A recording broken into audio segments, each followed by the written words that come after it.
Hello, sir. Hello, sir, and hello to you out there in Etherland. Welcome everybody back to the Pop Culture SquadCast. I'm Bob Harrison with Madman Mike Gold. Who's You giving know, up a we lot to be here tonight. you're giving up a lot. What are you I giving up to am. be here? I'm giving up the Blackhawks season opener. It's the only sport I care about. And The where is it? Blackhawks are my team. Well, Where it's are they on playing tonight?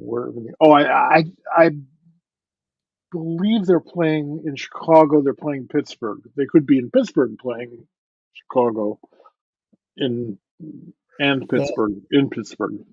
Very confusing. I I also am giving up sportsman is possibly, hopefully not, but possibly the last Orioles game of the season, and it's been a Mm. great season, and they're playing right now, so hopefully I get to watch them again. Um, One of the ways that John Ostrander and I differ as Chicagoans mhm. is that he's a major. We're both Cubs fans, but he's a major Bears fan, Chicago Bears.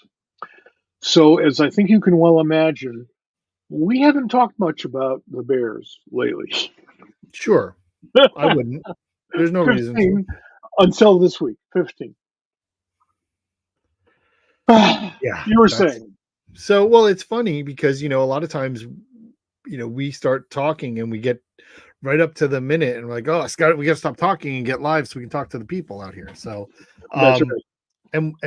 and we were talking about, yeah, we started. We don't have any video. We don't have any watchers, but that's weird. What's weird? I mean, other than Earth.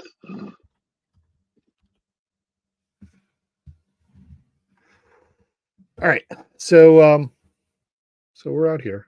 We're watching. Hopefully, somebody else will tune in. I'm going to just check that we can be seen because I don't want to sit here and talk. We can't be. Well, This will that's be true. interesting.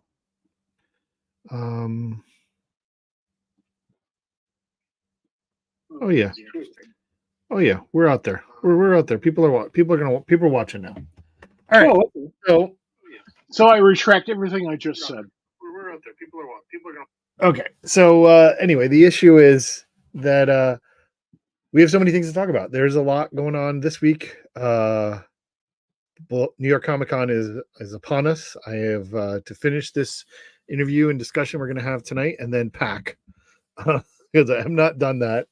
And I'll be up there tomorrow on Wednesday. I'll be walking the floors Thursday through Sunday. Be at panels. I have a couple of interviews scheduled. Some after hours activities scheduled. But it's going to be a packed show. Yes, and it usually is. It usually is. I have only gone to show up at whatever panels I may be on, and I don't go out of my way to do panels in New York. It's just too many people in too small a space. Much like San Diego, actually, although San Diego is much better run than the New York show. Nonetheless, I'm an old man. I'm crippled and deaf, Oh, and I got this cane that will smash the first person who hits me in the face with their backpack. So I'm better off staying here. I understand. I have I I'm having to, adjust and plan this out a little differently because it just feels like every year it gets more and more. I switched from I normally carry like a messenger bag with all my gear in it and whatever. And I just for this show, I said I moved out and I went to a regular backpack just because it's easier to keep consolidated and keep things together. Um, and there's a bunch of stuff going. There's a lot of good content if you're obviously just going to seeing it. Facebook isn't working for some reason. It says we're live there, but I don't know. Well, if we're YouTube only, we're YouTube only. That's fine. It's out there. People will see us.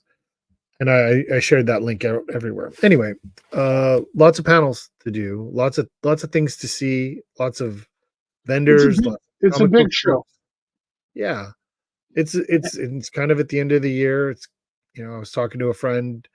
I might do one other show. They have 4 more, but that's different from that's crazy.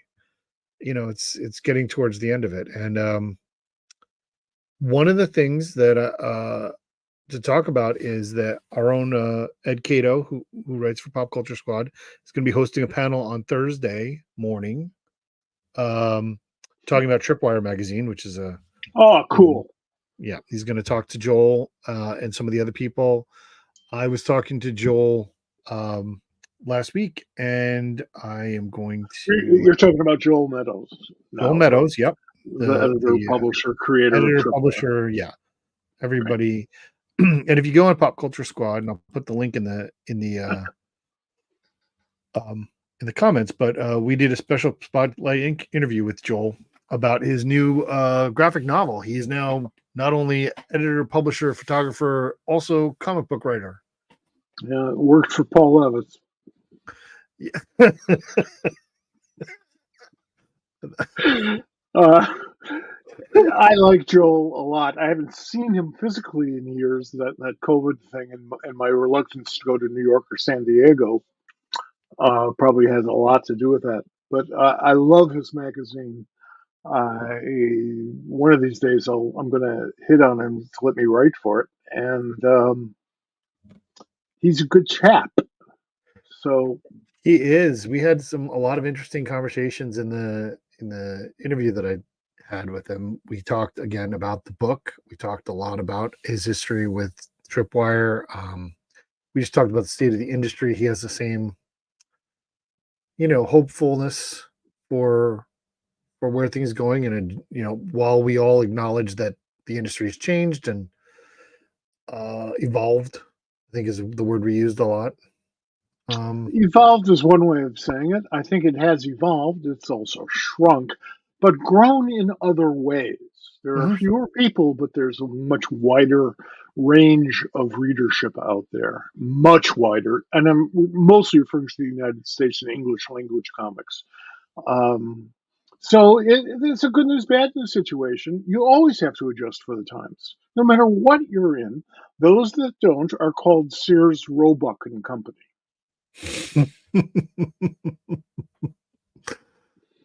They don't exist anymore. Larry got his first job. I think Larry's first job in art was working for Sears and Roebuck, drawing shoes. Yeah, I actually know a few people. Of course, they were headquartered in Chicago, so I knew more than a few people who had worked there. And I'm not talking about in retail. I know a lot of people who work there in retail, but you know, doing what you're talking about and doing other stuff like in marketing and things like that. They were a major employer. Maybe they still are. I really don't know. I don't think they even exist anymore. Like I don't know. I think that if they do, they're phasing the stores out. They're Oh yeah, combining. I haven't seen a live open Sears in a long, long time. Um, did you read comics today? Did I read comics today? No. I have three that I'm probably going to be reading about an hour after we sign off here. Yes. What are I'm they? definitely reading Danger Street tonight and the new Sandman mini. Definitely reading that. And I think I copped Batman and Robin 2 because Lord knows they just don't print enough Batman stuff. Okay. Well, I have I did a new number ones for today, or we went out today of the new things that are coming out this week. And let me tell you, there are some interesting things. And this one I know you're gonna get and you're gonna read. Oh, Have yeah. you seen this? Oh, yes. Well, I mean, I've read some of those stories before, but I do have that in that Mhm. form, and I read about 2/3 of it last night, Yeah, or see? reread, as the case may be. Yeah, I love it. It's such a wonderful idea, such an incredible leap of just reality. They've done Archie's done a lot of good stuff with these chilling Yeah, adventures books. I'm really That were enjoying like, these adventure stuff. yeah, me too. Well, I love what they did with Little Jinx, who I'd never thought I didn't think of much in the 50s when I was like 7, you know. Right. Uh, but now they're doing some really interesting things Yeah, that Mags seems like it's Fazaggio, I in think, wrote character. those. I think Mags What was Fazaggio wrote those. They were really yeah, good. yeah, they This is were. this one's out there this week. There were some other things here that were really interesting. Well, this is going to be a big one, right? You think Christian so? Ward. Well, Christian Uh, Ward is amazing. I mean, yeah, it's yeah. going to be visually beautiful. I don't think it's going to. I don't know that it'll be a big, huge event type thing that means something, but it'll be a good story and it'll be visually gorgeous. Let me know when when you've read it, because I am incredibly picky when it comes to bad titles. I Sure. mean, I read Catwoman, I read Nightwing. The rest, you got to look hard at. What How is about that? this? Is that the Titan series? This is Titan Books. This is coming out this week. This is a graphic novel sized version of Doctor Who, written by Dan Slott Oh, that's cool. and art by Christopher Jones and our friend Matt Dow Smith. Huh. Well, So I'll take a I look at think that. I that's mean, definitely going to be on your list. well, This is a reissue. the whole hype thing for the new, Yeah. I mean, for the 3 specials that are coming up next month. And Did you I'll ever admit, read this one? Do you have this? This is a yeah, I have. reprint reissue. It's a 3-book series, and Right. I love all 3 of them. And Alex Toth's work a lot. Notice how Yeah. I emphasize the phrase "work." Sure. That's fine. We've had discussions today about fantastically good writers, or good writers at least, who are not great people. It's Um, just like anything else. You got your average jamokes, you got your brilliant people, and you got the people that should be fired into a cannon, fired from a cannon, if not for one, but for one thing. And in this case, the ability to produce an entertaining comic book that gets you so off the hook. yeah, this book is coming out tomorrow, and I read it last night. Mhm. And I love it, but I don't. I This is one of those things where, like, I think it's great. I think it's beautiful. I think it. I love the story. I'm not sure who it's for besides me. Is your name there? No, but it's the For story of Bob. a 50-year-old guy Yeah. who has had a shitty kind of everyday life with a bunch of problems along the way, a couple of marriages and la la, and becomes a superhero, or gets superpowers at age 50. And I think that's great. I'd love to see that story. I think Huh. that hits a middle-aged guy just perfectly.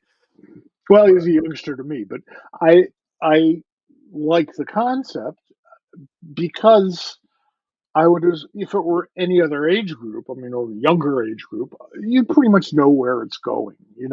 Okay, so the guy's a late bloomer, or everybody hated him in high school and he didn't go to college or whatever. But here, he's already 50. I like that idea. It's interesting to see where he goes. I need you to I'll, I'll check that talk out. about some. I need you to talk for a minute because I have to do something to make Uh sure that our oh. guest gets here. Oh, well, that's good. You're going to go pick him up? Um, No, he needs a text, so I don't think he's still living in Iowa, is he? I'm not That that'd sure. be that'd be quite a fast drive from Maryland to Iowa. I've done much of it, but not the whole thing. I've driven And from he Chicago. just showed up in the green room as I'm texting Ah, about to text you. ta-da! I'm like about to text you that I forgot. So we're gonna get to him pretty soon. It's okay. I have an infinite amount of mindless gibberish. Sounds good. He's got a book coming out next week, and we're going to talk about that briefly. I'm sure we'll talk about a bunch of other things. So, like I said, there's a lot of interesting books coming out this week. They're still coming out. I think this is a big week of new number ones. I think New York has something to do with that. Maybe. I think they held a little bit because it's quite a bit. Yeah, I mean, it would be nice to think that they could get their act together. All the publishers get their act together fine enough to hit that date. Because if you blow it, your print run is useless. So, that's good. I don't know how many people in New York at the New York show will be selling new comics. I Well, didn't see many in Baltimore. did you see this? Did you see this is coming out this week? I possess this. I'm sure you. I already So I will be reading this tonight. That's a I had the great feeling. cover. Yes. Well, our friend Robert wrote it, and I think he's the perfect person. And Riley Rossmo is a great artist. I really enjoyed him. I think this is going to be a lot of fun. Yeah, Um, and we did a panel with Robert last yes, year somewhere. I forget what city. he was on the Hawkman panel we did together Where did we do that? in Baltimore, like Was it 2019. Baltimore? Okay. And Yeah, I enjoyed that panel. I have a picture of it right there. Oh, holy shit! Yeah. Where? Yeah, it was quite good. Yeah, it Yeah, I'm was. looking forward to that one. It was fun. I think I surprised him when I told him how much I enjoyed his Hawkman series. Yeah, no, he's a lot of fun. Robert's a great guy. I definitely recommend any of his stuff. I had the chance to sat next to him at a show in Connecticut a couple of years ago too. So we spent some time there. All right. So before we bring our guest in, what is we've I don't know that we've talked about this per se. It is one of the questions that I want to have. I'm going to bring this up. We're going to touch on it this week, but next week I think we're going to talk on it a little bit more. And like, what is do you have a favorite comic book cover? Do I have a favorite comic book cover? I know there's millions to choose from, but do you have one? There are. And what's funny is that if you were to say, "Do you have a favorite guitar player?" Every 10 minutes, my answer would be different. Fair, but and there's a long list. What's your favorite movie? At this moment, yeah, comic book cover. I wish I had it here to show you, and I have a lot of favorites, but I do have one absolute favorite, and this is from the 1950s. It's Hot Stuff #3, drawn by Warren Kremer, who did phenomenal covers. I mean, hysterical and well-drawn covers for Harvey Comics. All those neurotic, obsessive, compulsive little dot covers. My God, that woman was sick. But seriously, my favorite cover is Hot Stuff #3. My second favorite is the Nick Fury. Was it 7? With the Stranko cover with Nick out in outer space for no good reason. They later right. wound up doing a TV miniseries based on that, but I bring it up because comic books are very much the comic books you pick to read are either because you like somebody, or you like the character or whatever it is. But a lot of times that first thing where you get to learn about a new comic book is the cover. Like, it's going to grab you. And that's right. It's very important. We talk about that with editors all the time about finding the cover. And it's interesting. One of the things that, while I understand all of that, I wish, and this is something we can talk about with our guest, I wish that the interior artist had the ability to do at least a variant cover of every book that that they're the primary interior artist on. I agree. When I was younger, I was a huge Joe Hubert fan. I still am. Hmm. He's just not producing much anymore.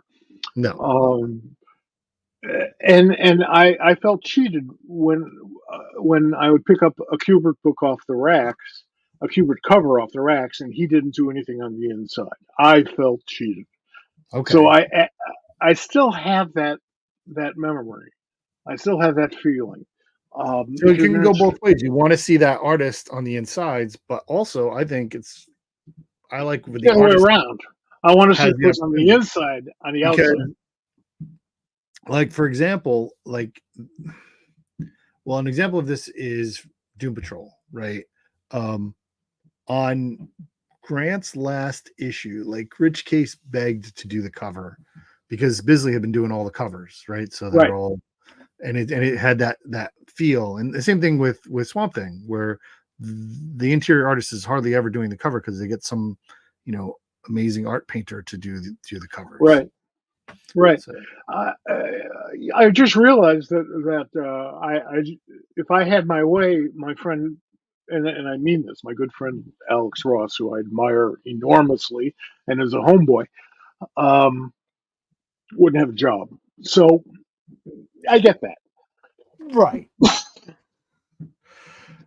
I'm sure he would find. I'm sure he would find work. Alex, yeah. Can All you right. just imagine what a guy in that position? I mean, Brazetto was the same way. Can you just imagine the gigs he must turn down? Yeah. You I'm know? sure. I'm sure. Oh yeah. All Next right. time we'll ask him. Well, yeah, that's true. That is a great question. That's probably the question to ask him, but we'll get to that later. So, before we get too far off field, we're gonna bring in our guest. To we're going to talk tonight to Phil Hester, who has so much work that he's done, so many things that it's just it's just remarkable. And I'm just getting this up here. So, um, going back to his early days, and I did a little bit of research. There are things I wanted to talk to him about. And that's probably why we invited him. But going back and looking at his early days and stuff, there was just so many amazing things. He's worked for Marvel, DC, Dark Horse, Image, IDW, Aftershock. Like there are things that you forget. Like there's stuff he did at Aftershock that I absolutely loved. He's well known for runs on Swamp Thing and Green Arrow. Restarting Green Arrow with Quiver with Kevin Smith.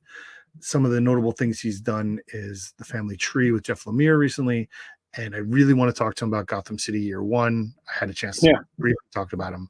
I know we talked to Tom about that, a couple weeks ago. So before we get too far, I'm going to bring him in. We're going to have Phil Hester join us right now.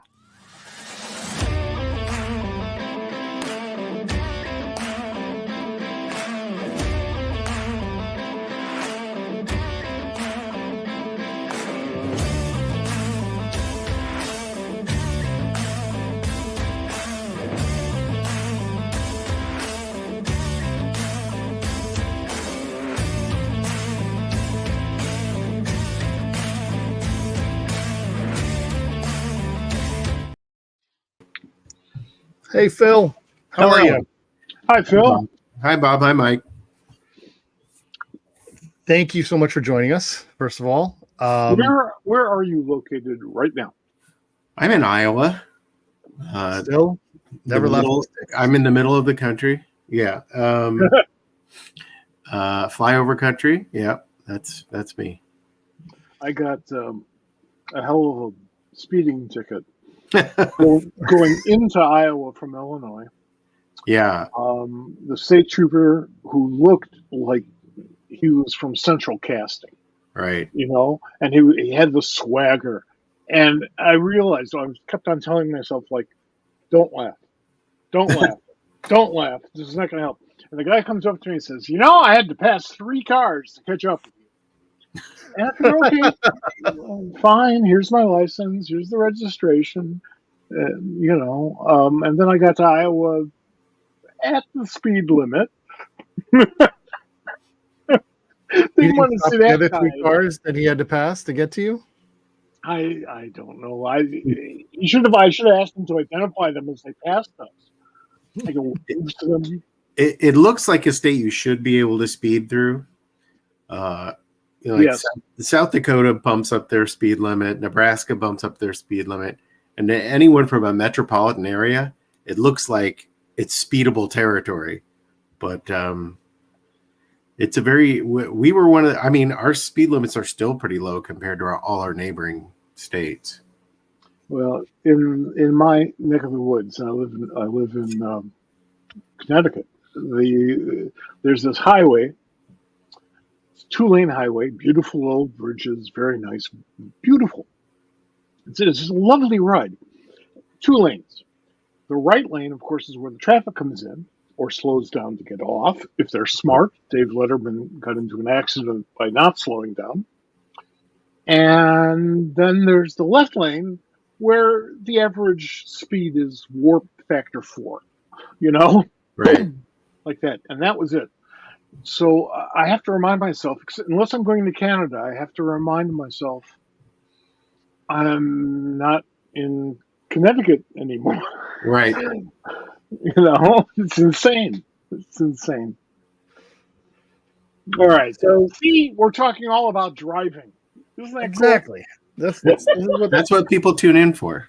That's they right. definitely- they want to hear that. That's right. We're the next Top Gear. I want to start very, very simply. Why comics? When I was a kid, I had an affinity for reading and an affinity for drawing. And so when I saw comics, it seemed like a very natural way to tell stories to me, because those were both my inner language. Reading and drawing or looking at pictures were how I processed information as a child. So comics seemed like they were built for me. And of course, I started reading comics as a child. And about, about age 12 or 13, I figured out the names at the front of the comic book were real people. And maybe I could be one of those people someday. Because more or less. Yeah. Sometimes less. And I thought, wait, I like to write. I like to draw. If I keep at it, maybe I'll be one of these people someday. And that's the moral of the story, isn't it? If you keep at it. Yeah. Yeah. Because I don't have I would say on the natural talent, spectrum, I'm no higher than the 50th percentile. There are people that can really, really, really draw in this business. I'm not one of them. So I have to work for everything I get onto the page, and I have to think about it a lot. And I have to put all of my, the place I do have a talent is for storytelling. So that's right. That's what I try to bring to the fore over, like fancy rendering or blowing people away with my natural talent. I've got to have the fundamentals down. So that's something that you can only get by practice, a lot of practice. And if you're not good at storytelling, you don't belong in the comics business. We are in the storytelling business, and it is a visual medium. Ergo, the most important skill is the visual storytelling. Everything else plays a big part. Don't get me wrong, but at the spine of it, the visual storytelling. You've got to have somewhere where you're really out ahead of the game. And if you're not a great storyteller, you better be a great painter. If you're, you know what I mean? You better be a great illustrator in some way. And like in my case, if I'm not a great illustrator, I better be a great storyteller. So I don't know if I'm great, but I know I work at it. Well, let me tell you something. I worked with an artist back in the first comics days. Very good, young, raw. Mm-hmm. Couldn't make a deadline if you tied him to the tree. It was just that's it. Right. Couldn't make a deadline. And finally, we decided maybe it would be best if we found somebody that allowed us to publish the book occasionally. He went on to paint, not as an illustrator, as a painter, not houses, Right. painting. Right. And the guy's name is Lennon Del Sol. He's very upfront about. Oh yeah, I know the work. Yeah. Yeah, and his stuff is breathtakingly beautiful. Oh, neat. Bill Ray, same sort of thing. Although Right. Bill, I think is very accomplished at storytelling as well.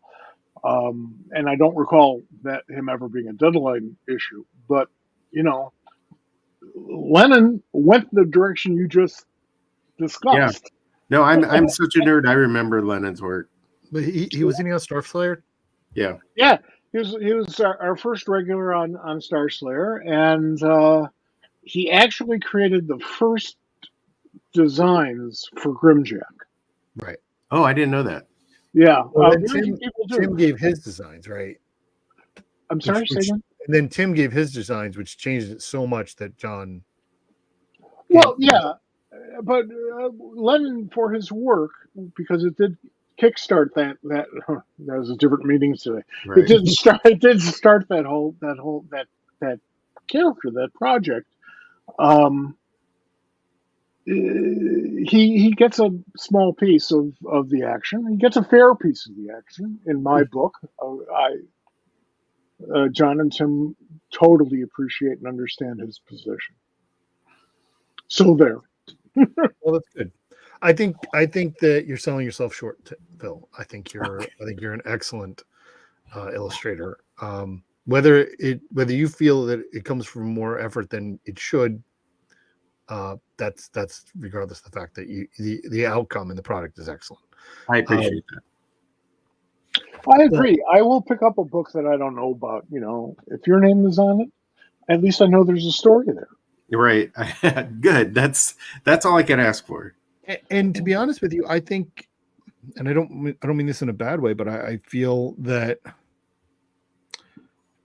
I think you are undersold as a writer. And I there's so many things that you've written that I absolutely enjoy. Well, I wanted to Stronghold. Right. I loved that book. I really loved that book, and it was an Aftershock book that you did, where we were just a writer. Uh-huh. And one of the things, well, that's why I said that's one of the things. Like, I had a question for you, and how do you approach a book? There's not a lot of stuff in your career where you were the writer and the penciler or artist. Right. You're either drawing somebody else's writing or you're writing for somebody else to draw. How do you approach books differently from those perspectives? Yeah, it's probably I give people like a pat answer why that is, but it's probably a more unhealthy answer, an honest answer, which is I sort of feel like drawing is my day job, and that's where I have to like earn my bread. And then writing gigs are where I can take chances and take shots. And doing both, like writing and drawing a gig is like taking a big risk. And I've always got this Jack Kirby, you got to earn thing going on in the back of my head. And so I feel like the drawing is like the day job and the writing is the fun job. But the answer I give people, and it's not untrue, is I try to cast my books objectively. And sometimes I will have an idea for a book and I know I'm not the right person to draw it. And I have to sort of hold the line there. I feel like of all the creator-owned books that I've written, only a handful of them that I didn't draw that I could have. I'm glad that I didn't, and I'm glad I had that sort of different perspective on those projects that I got from bringing in different artists, and I'm happy with the results that came from those. But if I ever did create a project where I think I could be the artist, I wouldn't hesitate to draw it. It's just that I try to be objective. But now the way you've been working so far, you're exercising two different sets of muscles. You have it partitioned. You're the artist in the daytime and then at night. Yeah, I don't. Batman. Yeah, I don't see it that way. I feel like they're just different facets of the same job. Like it's because I write like sometimes I write like Harvey Kurtzman used to for the EC books, where I will write it and I will thumbnail it. That's I'm curious. I was curious if you did something like that. Yeah, so the artist will you've done a lot of layouts too. You've just been the layout artist on yeah, correct. Yeah, like but Harvey would send his doodlings off to the best. Well, no, he sent it off to Ben Oda first. Yeah, who lettered it, right. And then the artist got it. Yeah, which confused me. I even had a conversation with Harvey about it thousands of years ago, and he made no sense. So all I could do was say, well, the end result is spectacular. I own a couple of Harvey's. I own an EC War Story, his Grant biography. I own his thumbnail for that. It's all on one typewritten piece of paper. And I own an onion skin rough he did for Flash Gordon during the time he was writing Flash Gordon. Yeah. And it's just such beautiful, like clear storytelling. The EC storytelling is a little static because it's a lot, it's a lot of the EC books are slideshows, caption, image, next caption, image, but the Flash Gordon stuff's really alive and it moves. And that way of working was just, I sort of arrived at that naturally. I didn't know Harvey did that till later in my career, but seeing him do it is sort of validated my choices when I was doing a lot of that. But I want to say that, like, I don't do that if I get even a vibe from an artist that they feel like I'm stepping on their toes in that, by doing that. Sure. So I have to make sure it's okay with them if they want it done that way. And then sometimes have you had people, you get that vibe and you're just like, oh, I'm not going to do that anymore? Well, no, here's the best example. I'll start out doing that and then I'll see that their storytelling is up to snuff and I'll stop. So will they ask for it back? Have you ever had that? Sometimes, like on one book where I did it from start to finish was The Darkness. I wrote The Darkness for about, I want to say 5 years maybe. Mm-hmm. And I laid that book out for everybody that drew it just because it was easier for me to process that information for them. And sometimes there'll be a storytelling problem in a book that it's just easier for me to communicate it with a thumbnail than to explain it. And I'll lay those out too. But that's how we started doing Fire Breather with Andy Kuhn. I started thumbnailing the book, but by the end of it, we were working Marvel style, So we had gone from one extreme to the other. And it's like every, this is also why I like to work with other artists, is because it's fun. It's fun to collaborate with people. And, and it's fun to see your relationship grow, and like the different talents they bring to the table can push your story in a different direction. And that is just like part of the fun and the magic of making comics. So I do have a set way of working, but I try to stay flexible and go the route that leads to the best comics. Mike Barron, when he was writing comics, and I don't think he is now, he's writing books. He's writing something. Kind of. Did he? Okay. But when I was working with him way back in the Middle Ages, he would write visually as well. I've seen him little stick figures. Yeah, they were basically stick figures, and he would make it clear to the artist that this is just what he sees in his head, which was pretty stripped back because I know it was in his head. But nonetheless, he would tell him, you're the artist, do what artists do. Right. This is just what's inside my head. And that's how he wrote. The thing that got me, that made perfect sense. The thing that got me was he always used the backs of old scripts that he had written. Oh, really? Yeah, he was recycling the paper long before that was fashionable. We still had colored toilet paper in those days. and it was it was insane. So I offered once. We send artists artboards. Should I send you like a ream of paper? And he says, yeah, if you want to, but I'm not going to use it. Fine. Yeah, Fine. Okay. Hey, whatever works. Whatever makes the story better. right. So, You you kind of talked about how you write. How do you said drawing is the day job and that's what keeps the lights on and stuff like that. But I was lucky enough to see your interaction with Tom King at Terrificon when you guys kind of met again after working Right. on Gotham Year One, and both of you, expressed the joy you had working with the other. How did you approach that book? And can you talk about how your process for that and what you guys did with that? And Eric Gasper's been inking you for a few years now. Yeah, he's been my regular inker for a decade now, believe it or not. Really? Andy Parks is my inking partner for most of my career, and he's sort of backed away from that to focus on writing more because he's written a couple really successful graphic novels that became the Extraction film franchise at Netflix. So every time one of those gets made, it's like a year he could take off and write.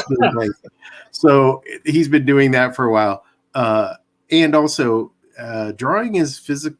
As you get older, it's physically I know it doesn't sound like it. It's not like we're out digging ditches, but it can be physically taxing to be hunched over a drawing board till 3 a.m. every day.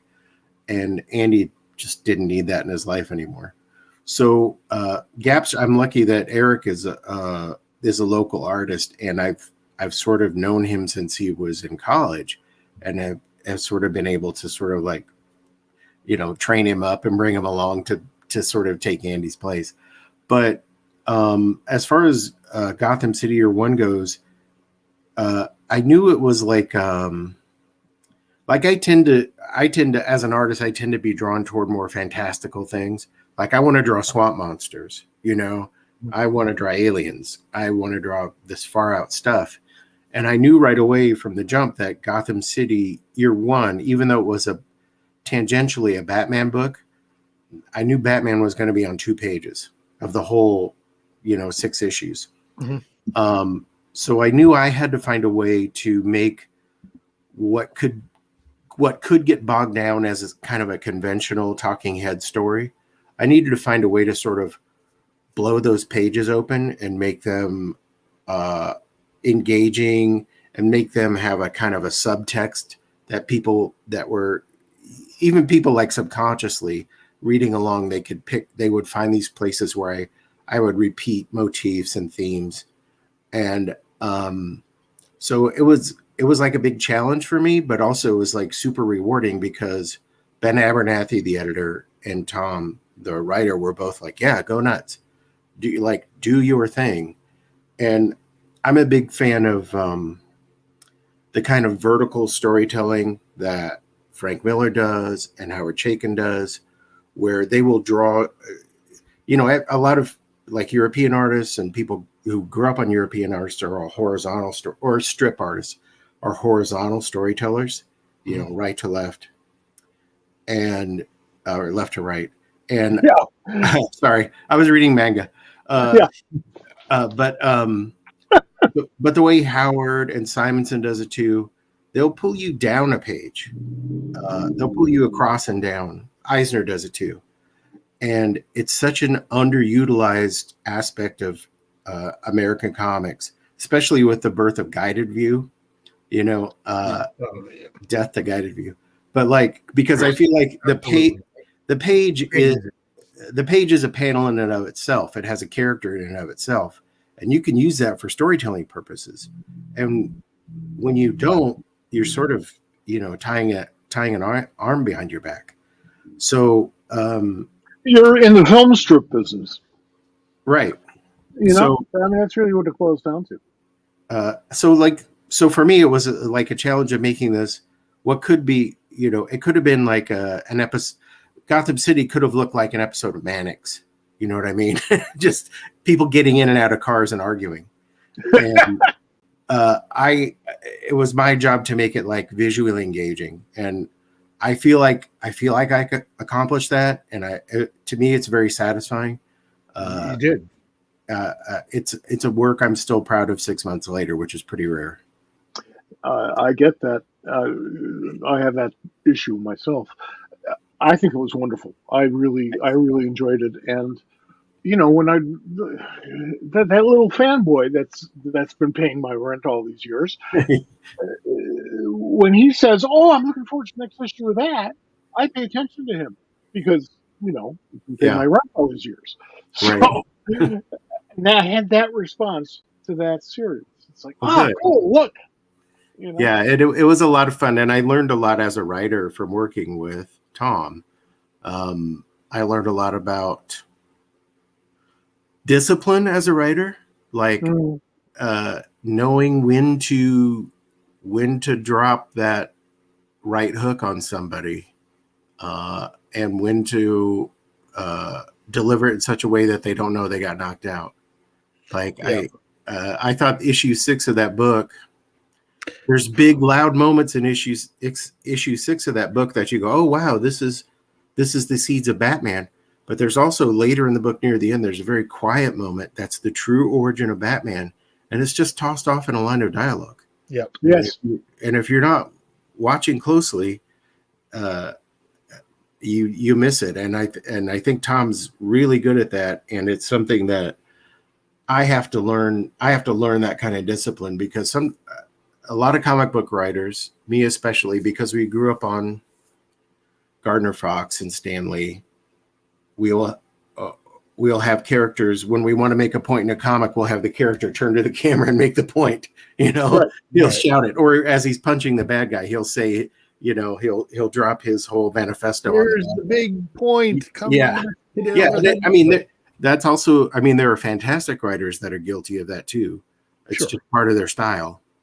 But what I learned from working with Tom is that there are more weapons in your arsenal than just those big bombastic moments. You can do things subtly. And also, your reader is likely to be somewhat more mature. You don't have to spell as much out. I mean, there are certain courtesies that you should continue to indulge in, but that's why comics. You just proved my point about why comics is a visual storytelling medium. Those talky scenes that Gardner would write, like Carmine would draw, and make them work because they were so designed in such an interesting manner to communicate directly with the reader. Yeah. You saw that. So I agree with what you say 100%, except for the fact that Carmine saved it. And I think Gil Kane did that in places, and Kubert did that. And, those guys were geniuses. Yeah, there's not a lot of those guys running around, though. No, that's sad. I'm so glad I got a chance to meet and work with so many of them. I'm really glad that Joe did that school. Yeah. So that so many people could meet him. Oh yeah. That's wonderful.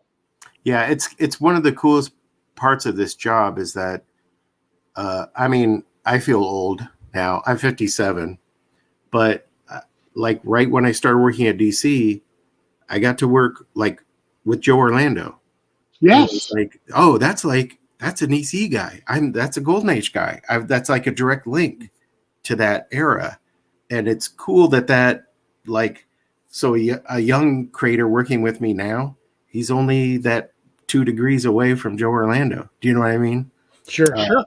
It's one of the coolest things about this job. One thing about Joe, just to jump on Bob, which I enjoy doing anyway. Of all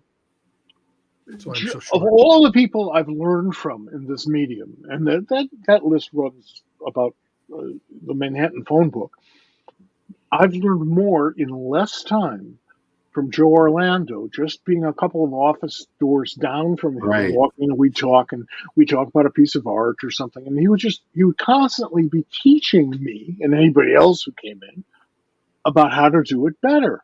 And in minutes, I have learned 16 new skills. Oh yeah. Joe, my God, Joe forgot more than most people in this business know. Oh yeah. The thing we actually worked on was a trading card. And that's back when DC was making a lot of trading cards. Mhm. And I was struggling with the layout for this card because it had to be horizontal, and I didn't want to do it horizontal. And I was like, and Joe just like, he's like, stand by, you'll get a fax from me in a few minutes. And he just like dashed off something in like 30 seconds. He's like, do it like this. I was like, oh yeah, I just went to school here. He's a semester of school right here. That's it. And not only that, but you feel so lucky to have gotten that, to have had that experience, to have him give you that knowledge. Yeah. And in such a succinct and effective manner. Yeah. Joe's great. So in your career coming up, was Swamp Thing your first like regular assignment? Yeah, it was my first regular assignment at DC, which was very like I want to know how that book was, because it was a lot of fun. And I have you ever seen the Albert Brooks movie Defending Your Life? Oh yeah. And like the message of the movie is like, don't settle. Like if something's not going the right way, fight back, do it the right way. And I was given a tryout for Swamp Thing to do a short story, I think. And I did it. And I like really froze up and tightened up. I was in my early 20s, and I kind of froze because Swamp Thing was my favorite book as a kid. That original Len Wein, Bernie Wrightson run, Joe Orlando again. Was my favorite book. And like, that's the book that sort of, I had these two twin poles that were pulling at me as a young artist. It was Bernie Wrightson's Swamp Thing and Joe Staton's E-Man. So I had this, like, those are really separate poles, and that's why my work sort of lands in that middle. It's got this sort of Joe Staton bounciness to it, but it's also got this Wrightson darkness to it. So now that you mention it, I can see that completely. Yeah. And so like to get the call up to do Swamp Thing was very intimidating. And I blew the tryout. It was not good. And the editor was Stuart Moore, and he was very gentle and conciliatory. And I waited about 3 weeks, and I was like, you know what? I'm not going to let this go. I saw the movie. I saw Defending Your Life. And I was like, I called Stuart and I said, I want to do that again. I want to try that again and do it right this time. And I did the tryout again. And I got that short story, and that short story led to the regular assignment. Now, I don't think I was ready for that gig. But if you grow up loving the Red Sox or the Cubs or the White, whatever your team was when you were 10, if you get called up to play for them and you're the worst center fielder in their history, so what? If I go down as the worst Chicago Cubs center fielder, guess what? I played for my team. And that's the way I felt about Swamp Thing. I felt like I wasn't ready, but I was gonna give it my all.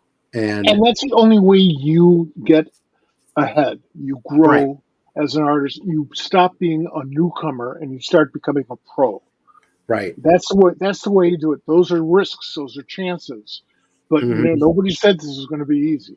Yeah, and so I jumped in with both feet, and like I felt like the results weren't what I wanted, but the desire to do it and the process were really enjoyable, especially with the writers I was working with.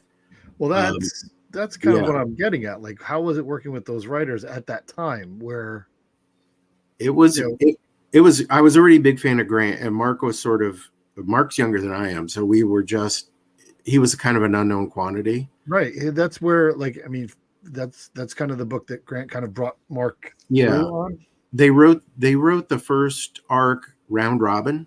So like Grant would write an issue, then Mark would write an issue, then Grant would write an issue. And it was like I was mid-20s by then. I was just so enthusiastic about drawing Swamp Thing that like I wouldn't have, I was happy to work with Grant and Mark, but I really didn't care who was writing it. I was ready to jump on and draw it. But it was a fantastic experience. And like I said, I learned a lot from working with Tom just this year. Mm-hmm. And I learned a ton about writing from working with Grant and Mark at sort of the beginning of my career.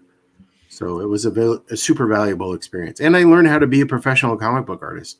I learned how to, I mean, I had drawn one thing for DC before that. I drew a Flash annual for Brian Augustyn. Right. And I was such an idiot. I didn't know anything. Like it was like a 48-page story. It was a big annual. And I had gotten the assignment and I was drawing away happily. And like 3 weeks go by and Brian Augustyn calls. He goes, where are pages? I was like, what do you mean? He's like, you got to send me pages. And I'm like, well, I'm not done yet. I thought I had to draw the whole book. And Brian's like, no, there are people down the line that need to eat. You need to send this work in like every week. And I'm like, oh, okay, well, and then I sent a huge pile in. But that's stuff you just don't know until you're on the job. And that's all stuff that I got to learn from working, not only on that Flash annual with Brian, but on Swamp Thing. Yeah, it's funny. I mean, it's true for any job you go into that means a lot to you. You don't really know the business end of it. You know right. the end result of it. And that's the part that you want to be in on. And most writers and artists I know very little, certainly for the first 5 years of their career, about the mechanics of the business, which are always changing anyway, because we don't want to make it easy for you guys. Right. And it's not necessarily important. That's why you have people like editors and stuff, guys like Brian, who say, no, here's the thing. You send us the pages, we send us the letter, we send us the anchor, they get to feed their children, and you don't have to feel bad about making them starve. Right. Yeah, it's that's my technique. No, it's a good one. But yeah, so like I feel like it also, that early experience also sort of like opened me up to not being defensive about my work. Like, cause like, a lot of times when you're in that showing your portfolio stage of your career, you get your teeth kicked in a lot, and it can be tough to stick to your guns. And if you stick to your guns too much, you get sort of a shell, and you have to open that shell up to learn new things. I was at a convention with Jim Shooter just this last weekend. And back in the days when Marvel and DC would actually write back to people who sent submissions in, Shooter wrote me a letter, and it was really insightful. And he was going down this long list of like, here's what you're doing wrong. But that was actually like just accurately describing my style goals. He was saying, this is what you're doing wrong. And I'm like, that's what I'm trying to do. And so like, it's tough to thread that needle between accepting valid criticism, but also sticking to your guns with what you want to do with your work. And Shooter's letter sort of crystallized that for me. I was like, yeah, he's right. The storytelling was goofy, but the way I'm drawing the Silver Surfer is the way I want to draw the Silver Surfer. I want to look like I drew it, not John Buscema. And so, like, that's all a learning process, and nothing teaches like work. So I was lucky to get work in my early 20s and be able to have all of that sort of worked through by the time I was ready to do more exciting work or important work, whatever. What if there's any important work in comics? Well, yeah, sure there is. Somebody writes a check. Yeah. It's like being an actor or a performer in any other medium, voice acting, or singing or whatever. You have to audition. Mm-hmm. People have to know whether you're any good.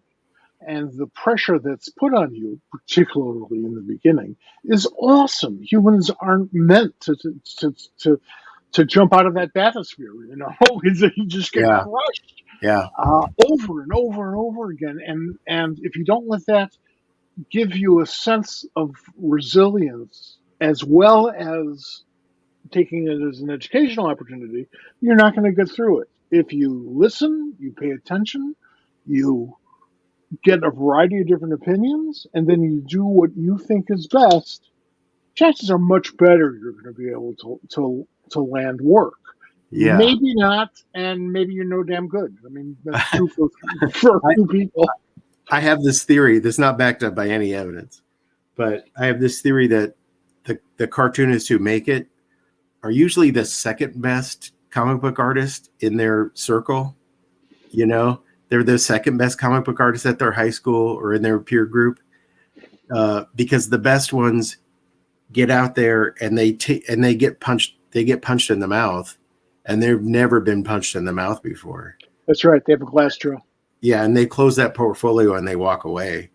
Yeah. And like the guys who were second best, the gals who were second best, they're more realistic about how they need to build up their skill set. So like when I took my portfolio to Mike Carlin, he broke my ribs, you know.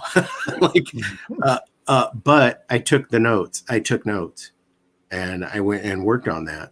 And you remember, Mike, how Chicago Comic-Con used to have that terrarium by the pool? Oh yeah. Where editors would actually go sit in that room and you could bring your portfolio and never leave that. That's how I spent the whole convention. I stayed in that room. I don't know if I don't think I showed it to you, but I knew there were going to be first editors there. So I did Grimjack pages. Cool. I knew which editors were going to be where, and I did samples for each one. And I never left that terrarium. That was my whole convention experience. And that was a good thing for people. Oh, it's beautiful. I wish there was anything analogous to that today. But that's how, and that was sort of the beginning of learning to take those punches, you know? Right. That's right. Describe that a little bit more. Like, what was that like? Because I didn't. It was right off the pool at that Ramada, that airport Ramada. And there was just like buffet table set up in sort of a rectangle around the edge of the room. And editors would come in, they'd have assigned times, and they'd come in and they sit there and you'd get in a line for that editor and show them your portfolio. Mm-hmm. And they would give you advice, criticism. I got work there once, you know, but it was a way to just like, instead of like, I don't know what kids do now. I don't know how you get your work seen. I don't know how you get your portfolio reviewed. But there are portfolio reviews at some shows. I know, like last couple of years, Baltimore has had right. Baltimore Comic-Con has had a DC editor there, right. And I know that they've done some portfolio reviews at other shows, but like I have a friend who, you know, who's in the industry and he's getting a lot of good work now. But he went through that process, even though he was already getting work. He wanted to go in. And it was an interesting thing was that if there were two people in the line, either you got a thank you or you got a business card. Right. Yeah. Yeah. I can't think of a single convention I've done where at least one or two or 10 people, you know, would just come up to my table and ask if I would see their portfolio. And if I wasn't like 5 seconds away from a panel or something, sure, of course I would. You bet. You could be the next greatest thing to ever happen.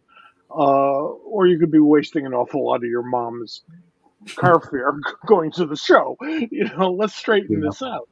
And it's a very rewarding experience. It's the most rewarding part, working with youngsters with new talent. It's the most rewarding part of the experience. And I know old geezers are supposed to say that, but I felt that way 50 years ago. No, I agree. Because when I try to think back on like the most exciting moments of a convention experience for me, it's when I've done that process, done that portfolio review, and walked away with an assignment. I mean, and then people would like old hands would take me aside and go, "That doesn't happen. You're like, I've never seen somebody get a script at a show," and I'm like, "Yeah, it's great." You know, like it's like it's all been worth it because I got this script. But that was largely because I had gone into the terrarium, and I'd been in the arena, Like, did you listen to what they were telling other people and kind of take other people's Oh, yeah. And my rule of thumb was, if I heard it from more than one editor, it was true. Like sometimes you would hear something and it was just maybe your style wasn't to their taste. But if you heard it from multiple sources, that was a real flaw that you had to work on. And so it was. One of the best pieces of advice I ever got was not given to me. It was something that I overheard at a convention one of the old Phil Sealing shows when I was 19 years old, and I had just turned 19.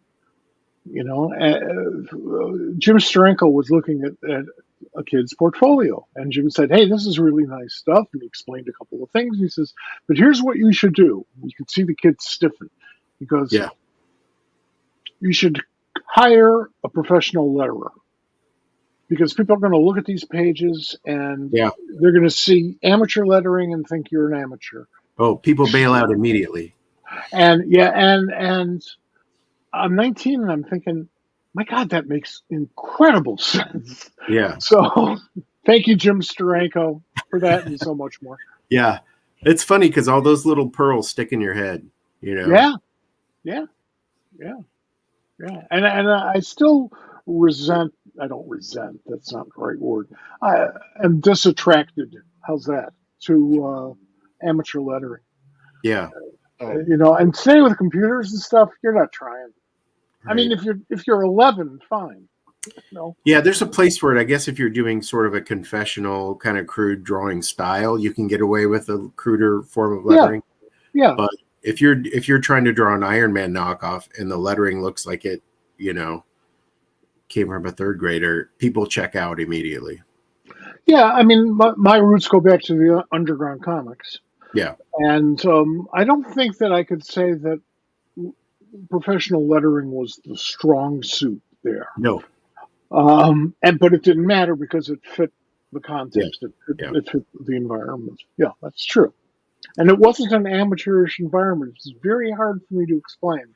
But I got to work on that, because I smell a column coming on, because that influence on the medium at that time was critical. It was amazing. Oh yeah, it was an amazing influence. Has the table turned? For example, do people come up to you and ask their stuff? How do you approach that? I try to be realistic with people, but I try to also see it. I don't look at someone's portfolio and try to make it fit into my worldview. I look at their portfolio, try to figure out what they're trying to do. And that's probably the best skill I got from art school, was learning how to critique other artists' work in a constructive way. And that means not saying, like if you're Frank Frazetta and I brought my portfolio to Frank Frazetta, he could spend like half an hour breaking down why my buttocks don't look as great as his, right? Right. But that's not what I'm here to do. And so like when I look at somebody's work and they want to be the next Chester Brown, I'm not going to chew them out for their anatomy. I want to look at their goals and sort of help them reach those goals. And I try to I try to be realistic with people, but I find a kernel of positivity about their work that I can wrap everything else around. Because if you just hammer somebody, it's easy to crush them. And I never want to be that person. And to be honest, every portfolio I've ever seen has some sort of spark in it, even if somebody's far, far away from being a useful cartoonist. There's a spark in there that made them sit down and say, I can do this. I want my voice to be heard, because it's a tough thing to do, to sort of bare your soul to somebody by showing them your portfolio, especially if you've never done it before. Mm-hmm. And you need to be nurturing with at least that sort of spark in their work, but still sort of help prepare them for the gauntlet they're going to have to run later. So I try to find a good thing in there and wrap all my criticism around that. So like they at least have a goal to work toward. And it's one of my favorite things to do at a convention, actually, is to review portfolios. Yeah. Yeah. I mean, you can only do so much of it without feeling awfully redundant. Yeah. So like a 1 hour at a time thing, if you're only doing portfolios, is something, or the occasional person who comes up to you at a table. That's cool too. But the hardest piece of advice to give somebody is when they're really good but not quite there yet. Yeah, You that's the know, toughest. that's the hardest part. And if you're going to be honest, and I try to do that. If there's no joke involved, I'm usually being honest, and tell them like, look, you're good enough to get work right now, but you'll be chasing deadlines, and it's going to slow down your work. You're not going to be able to improve. You're just going to be shooting for those deadlines until you get that down. If you spent a few more months working on this, that, and the other, you'll come into the business just as strong, probably much stronger, and have a better career, certainly a better short time of it. Almost everybody ignores that advice. Yeah. It's hard to, because like the prize is right here. Totally get it. There are a few people who did that. And that's how Eric Larson got his start in comics. Right. He took that extra time, and I was so impressed. Yeah. I was so impressed that when I recommended him for his first gig at DC, my boss, Mr. Giordano, said, well, I got this kid. And I said, well, I got this kid. And he says, yeah, but I got this kid. And I go, yeah, but it's in my editorial group. And he says, yeah, but I'm your boss. And Dick was great fun to work with. Oh, he's great. We get into a fight once a year. It was beautiful. And then what turns out, I said, okay, look, I brought the samples. Will you look? And he says, yeah. And then he fishes out the samples that he's got. It's the same pages. Yeah, right. It's the same stuff. It's Eric Larson. Yeah. Dick and I were giving him pretty much the same advice all the way along. And he got that gig. That's cool. That was Doom Patrol, right? Yeah, it was Doom Patrol. Yeah. Yeah, it's sort of tough to tell somebody, like, especially if you've been reviewing their work for a while or mentoring somebody for a while. There's a point when you stop encouraging, because you're like, look, it's very easy to encourage you while you're a talented amateur, but guess what's the stage right after talented amateur? Bad professional. Like, so you're gonna have like some Wile E. Coyote moments when you're pumping the air, when you're no longer a good amateur. You're a bad professional because you're starting out, and you gotta. So the tone and the tenor of the criticism you're going to get is going to start to change, and it's not going to be rah-rah stuff. It's going to be hard-hitting stuff, and that's sort of the crucible. That's the toughest gate to get people through. And I think another image guy went through sort of that phase. Jim Lee jumped on the scene, and he was good enough to work, but then Carl Potts took him to school, and he came back Jim Lee. Right. Yeah. Now there's an underrated creator for you. Oh, Carl for sure. My but not everybody's lucky enough to get that sort of tutelage and sort of become their best selves. It takes a really amazing editor or mentor to get somebody there. It's really interesting if you think about like a lot of those image guys. I remember seeing a lot of their first stuff when it was coming out, and by the time Image came around, they were completely different artists. They evolved. I mean, Todd's first work at DC on Infinity. Oh yeah. I got samples from Todd before that when I was at First Comics, and I thought they were good, and I thought this was a guy to keep an eye on, but not quite good enough to get a gig. For too long, I think we gave him a Mountain Spar story, and that turned out pretty nicely. But that's how you start. That's how everybody starts. And I remember Eric on DNA Agents, and then I'm like, oh, this guy in Doom Patrol. I remember I saw him in that Eclipse book. Yeah. I remember being that being cool. Yeah. It's sort of I'm the same age of the younger guys in that group of the Right. Image guys, and I'm between Rob and Jim age wise, and so like I got to hear the same. I was at a San Diego like in '86 or '87, and like there was a panel of the comics intelligentsia like crapping on all the like the black and white explosion stuff coming out Okay. at the time. They're like, this is amateur hour. This is like painting comics in a bad light.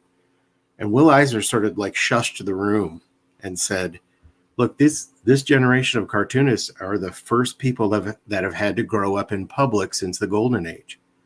Like we're seeing their work when they're 18 and 19. Everyone else got like in the 60s and 70s got shepherded along until they were ready for the most part. Sure. Because, Sitting in the bullpen, here, do this panel.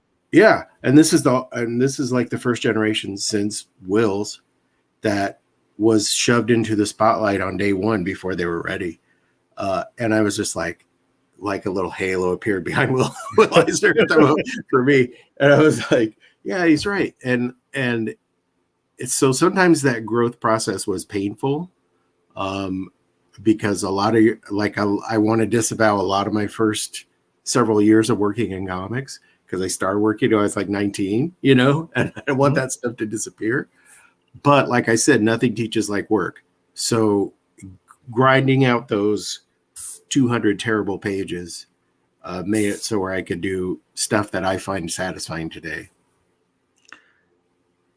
I want to talk about you. You've done a lot of stuff where you have the same collaborators over time. How does that work for you? How do you like that? What do you enjoy about doing that? Like you've worked with Kevin Smith a bunch. You work with, you work with your with your inkers, and you have a relationship. They know what to expect from you. You know what to expect from what they're going to do. How does that work for you? Like I said before, when we were talking about collaboration, that's one of the most fun parts of this job. And it also leads to like long lasting friendships, which is really cool. And you want to work with your friends because they understand your language. They understand your shorthand. And it's also just more fun to hang out with your friends. So yeah, like a lot of those long term, like there are people that I consider friends and I've collaborated with them maybe once or twice. And like, we may never get to again, just because of the vagaries of this business, just because schedules may never match again. But the list of people I want to work with is still immense and long, but there's friends you want to always go back to, So in some ways it's kind of tough because your dance card fills up with your friends, but you want to work with, like, I know as I'm getting older, I'll see somebody when they're young and talented and go, I gotta hook up with that artist. Like Riley Rossmo is a great example. Like I've known Riley's work since he was a kid. And I was like, I got to hook up with that guy. And like in between, like 15 years have passed and he's a superstar. You know what I mean?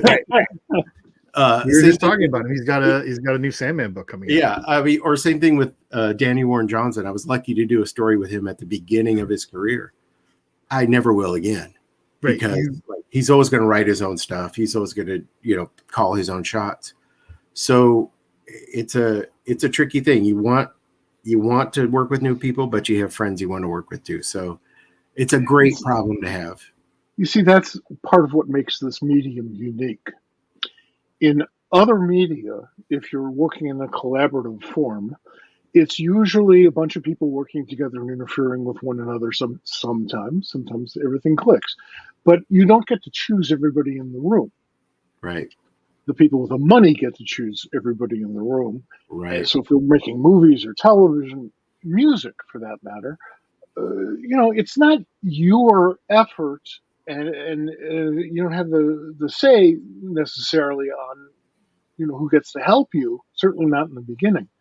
Comics is sequentially collaborative. So even though an editor can encourage the talent to talk to each other, and I always tried to do that, some folks, never met.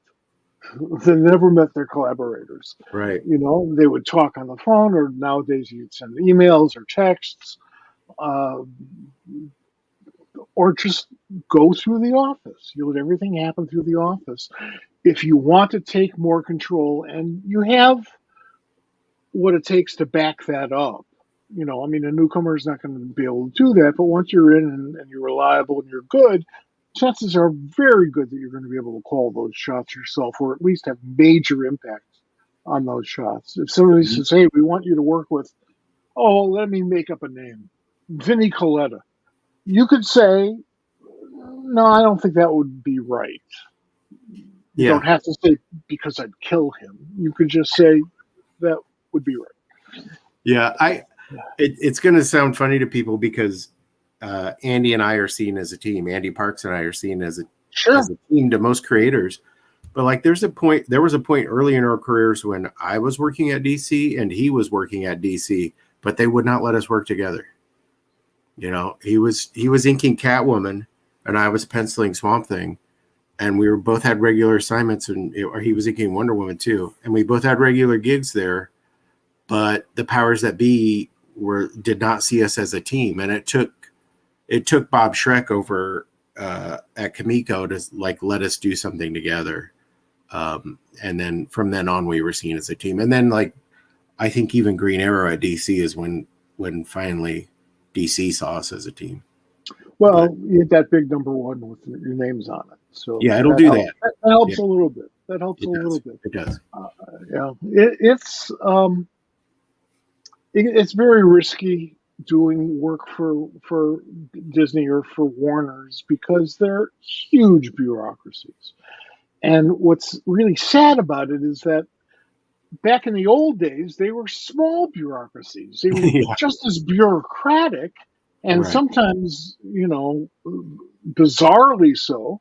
But as you go up the corporate ladder and you get eaten by bigger and bigger and bigger fish, you begin to realize nobody has responsibility and everybody has veto.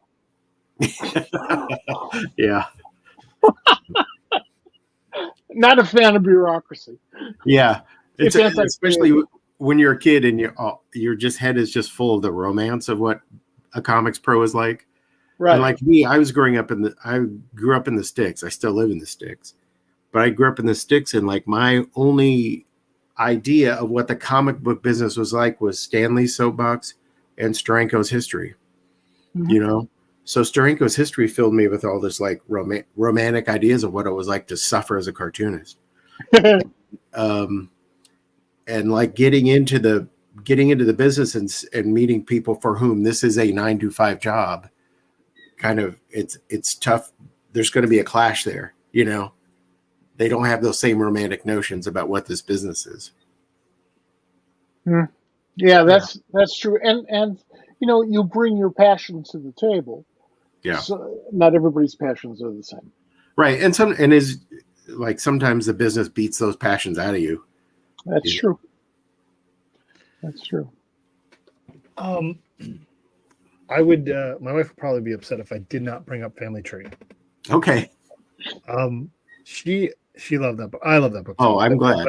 But it's interesting, and I kind of want to bring it up in a way that we've kind of talked about earlier. Like, so Jeff Lemire is somebody who does draw himself a lot. Yeah. And how did that work for you, where you have a writer who's very comfortable with drawing, and you're drawing it instead? Yeah, I think because we both do the other job so much. Mm-hmm. He draws a lot. I write a lot. It's sort of built up this like mutual respect for the other person's job. Okay. So we're sort of like he's like I know that you know what you're doing. I'm not going to over direct you with these panel descriptions or these page layout ideas. I'm going to let you do your thing. And I respected his choices as a writer to not sort of chop up the panels differently because I knew he knew what he was doing as an artist. Mm-hmm. So it led to, I feel, a really smooth working relationship. It was a lot of fun. And again, I learned a lot from working with Jeff as I learned about not the thing that, like, the moment that means that I learned the most on that book was, I don't know how well you remember it, but there's a character in the second issue. The second issue is sort of the origin of Judd, the crusty grandpa. Sure. And there's a scene in that second issue where he watches his son die. And it's heartbreaking. Mm-hmm. And as I was reading the script, I was like, we met the son 6 pages ago. Like, literally. Yeah. That character's only existed for 6 pages. And Jeff is making you choked up about that kid. Nah, he wasn't a grown man. I have goosebumps just remembering it right now. Right. You're choked up about that guy, and he's not even been there half an issue. Yeah. And so that issue was the you know, the gas on the fire. There's a bloodbath right before. There's a huge gunfight. And so it's a fun action issue to draw. But then, like, when you get the gut punch of the character death, so what I learned from Jeff was, like, you can't hold your water forever. Like, you've got to reward readers with some emotional impact, like, right away. It doesn't have to be your manifesto, but you have to at least give them something to chew on, to invest in those characters. And so I think as a writer, a weakness I have as a writer is I live with the characters so long that, to me, there's certain interesting aspects of those characters that I feel like should be self-evident to readers. And they're not necessarily. You've got to give them that big moment to make those characters memorable to them, because they haven't lived with that character for years and years like you have developing this project. So that's what I took away from that. To be a little bit less. I have this Midwestern thing where, like, I try not to toot my own horn, and I try to be like, oh, if I do a good comic, people will notice, you know, and like, and they don't always. And it's that way also with, like, the way you present your story. You can't just, if you build it, they will come. Right. Wasn't far from you. I live an hour from there. So, like, you have to give them some red meat, and not just rely on their patience to get to the same point of the story that you are as the creator. So that's something I took away from working with Jeff. Also, it helps you keep in touch with how much fun the reader should be having. Yes. Yeah. You know, it's easy to get caught up in your struggle about getting your book just put together and out into the world. That's a huge task. I don't think readers realize how tough it is. Like, bad comics are a miracle. Bad ones, you know, like, somebody, like, they get made, and you know, I applaud them. I applaud the fact that I hated reading it, and I would never tell anybody else to read it, but good job. Yeah, somebody beat their brains out to get that in front of me, and so it's easy to get caught up in that drama of, like, getting your book out and not see the perspective of the reader. And Jeff is a master at understanding that. That's why, like you can identify with, you know, his you can identify with his Ersatz Justice League immediately, like, and not just based on, you know, all the Black Hammer stuff. Not just based on, oh, that's an analog for this character. He gives all those characters such a rich inner life that you can lock onto those immediately. And he's a master at that. I agree. I want to talk about something that is your passion other than comics, but also comics. Let's talk about your art collection. Yeah, I love collecting original art, and it started. Mike's old enough to remember that they used to advertise art in the back of the CBG without pictures. Oh, yeah. That's true. They would just tell you what the page was and what was on it. Right. And I bought my very first page that way. Unseen. Unseen. It was a Ron Wilson Giant Man page. or a Black Goliath page, or it was during the when he was transitioning from Black Goliath to Giant Man. Anyway, and I never saw it until it arrived on my doorstep, and it was $35. I thought that was a big deal. And then my very next thing was a Kirby that I got for a buck and a quarter, $125. And the magical thing to me about that was I saw the detritus on the page, like all of Jack Kirby's coffee rings, his errant marks, his margin notes. And I was like, this is like comic collecting plus. This is like even deeper. And so right away I started, when I started going to cons, there were a lot more, pretty much there were fewer cons, so they tended to be bigger. Sure. But every con had an original art dealer or two or three. And I would go to Chicago. Chicago Comic-Con was sort of my like training ground. And I would like whatever money I made sketching, I turned around and plowed into original art at the same show. And I've been collecting ever since. I'm not like these neurosurgeons that have, $1 million Dark Knight pages, right. But I have pages from almost every artist I admire, and that's great. I can learn from those. And also I love collecting them as separate from my career as an artist. I just like I said, it's like comic collecting plus. But it's not just separate, because these are people, many of them are people whose work you've always admired and generally enjoyed, and the idea of having something that they did right there in your presence. I got a couple Eisners over my life, and my God, it's like, holy crap. Look at this, it's amazing. And then just also what I guess the biggest thrill of it for me is, like I said, I was caught up in the romance of comics as a kid. What's amazing to me is that, like, when I see the real object, when I see a Jack Kirby page, the romance is not dispelled. Like, when it becomes a tangible thing, the magic is still 100% on that page, And so, like, a lot of times when you see behind the scenes on something, like the scales fall from your eyes, you see the reality of something. But that's not the case.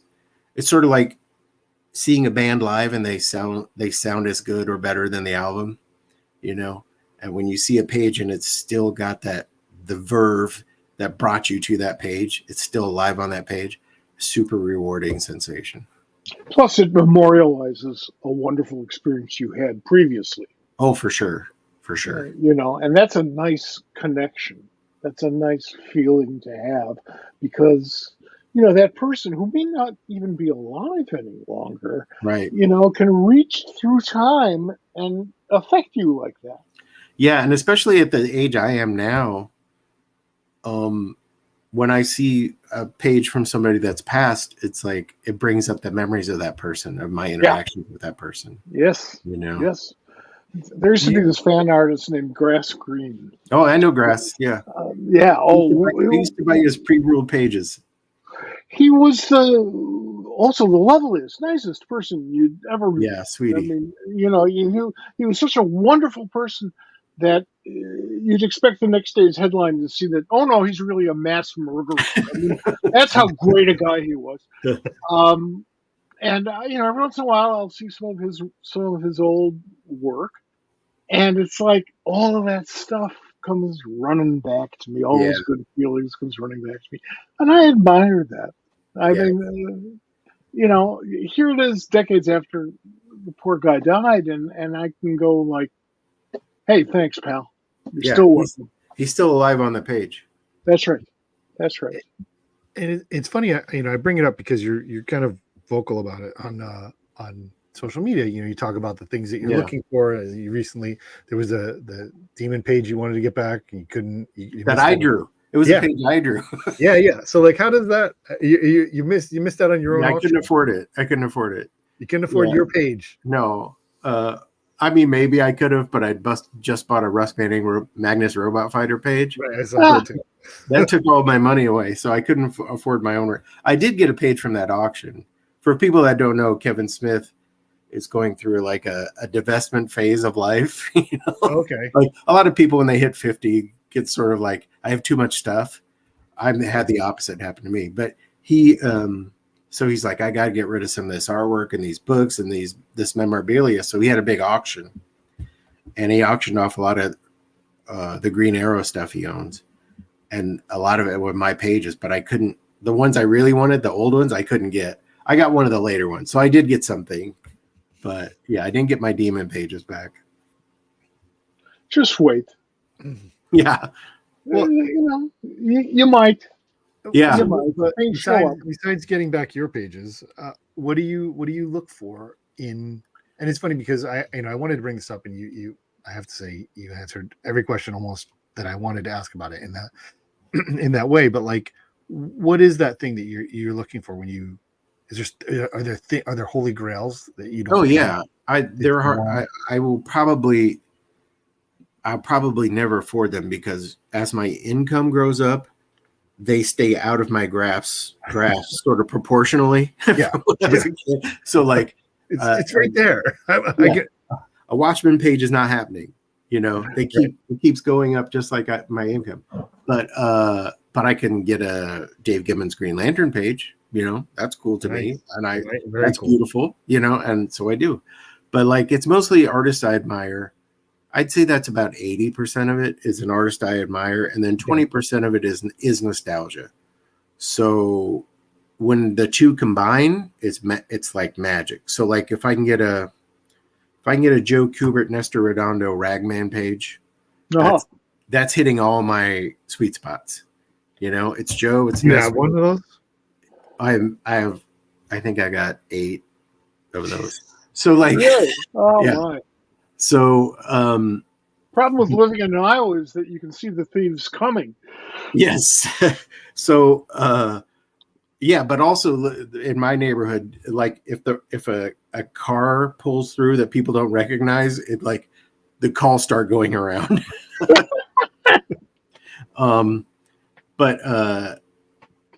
So that like something like that is like the ultimate. Like getting a Bernie Wrights and Swamp Thing page was like the ultimate. And I got to do that a couple decades ago, and while Bernie was still with us, and I got a sketch from Bernie while Bernie was still with us. You know, that sort of stuff is like super rewarding, and it hits on all the sweet spots: nostalgia, great artwork, good investment, all of the above. And it's an interesting concept. Like I kind of want to expand on that in terms of art and how. My wife made a comment here. Sherry made a comment about she has a sketchbook that she started about a year or so ago, and so we've got some amazing pieces in it because we go to people and the concept of getting original art from an artist that you respect or care about or find to be visually interesting is a incredibly rewarding experience because that's something that person did once. Yeah. You've got the only one. Yeah. Mm-hmm. Do you sketch at shows? Yeah. Mm-hmm. And how's that rewarding for you in terms of giving that? The people that are coming to you for a sketch want a sketch from you. And that's really exciting. Even if they're asking you to do something that's sort of outside your wheelhouse, they're still there for you.